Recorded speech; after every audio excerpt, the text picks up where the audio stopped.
pride of Alaskan basketball continues to fight to keep her WNBA career alive. Alissa Pili signed a second 7-day contract with the Los Angeles Sparks this morning, exactly 1 week after returning to the league with her first one.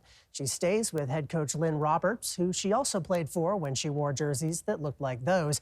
This comes after Pili got her first action in a Sparks jersey last night. She missed her only shot from the field and made one of her 2 free throws in 3 minutes at the end of an LA loss. Those were her first professional minutes since July 10th, which was 2 days before she was released by her former team, the Minnesota Lynx.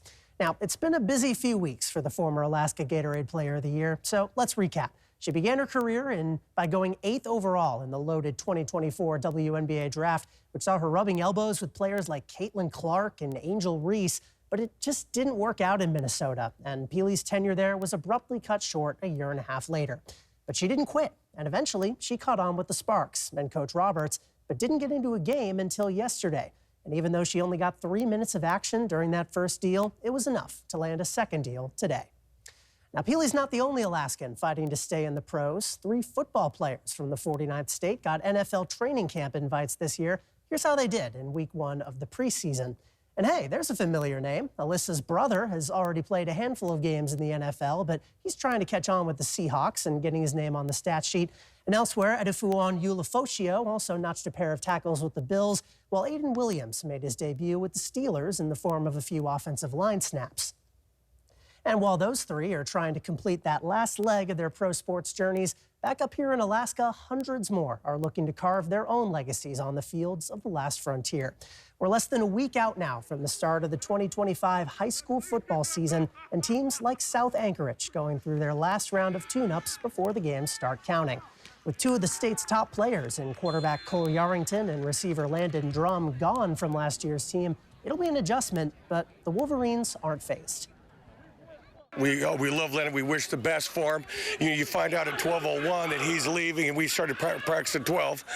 The kids didn't flinch. They stepped in. Now it's called opportunity.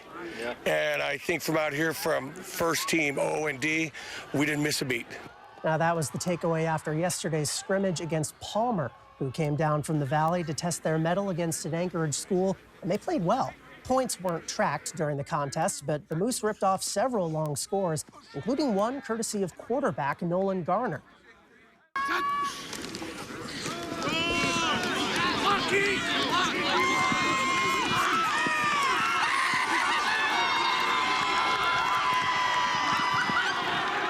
Oh, that was great. I just saw, like, pre-play, I was like, oh, yeah, here comes that middle linebacker. I was like, it's going to be wide open. And sure enough, I got out there, one cut, and I was in the end zone, other than the part where I almost fell down. That was a...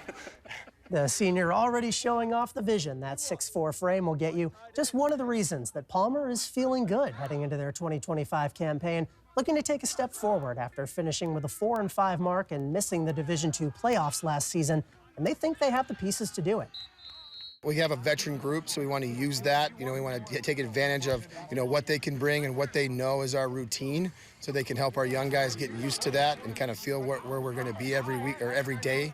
And that's just as well, since the Moose get thrown right into the jaws of the defending D2 state champs in Soldotna High School on Friday.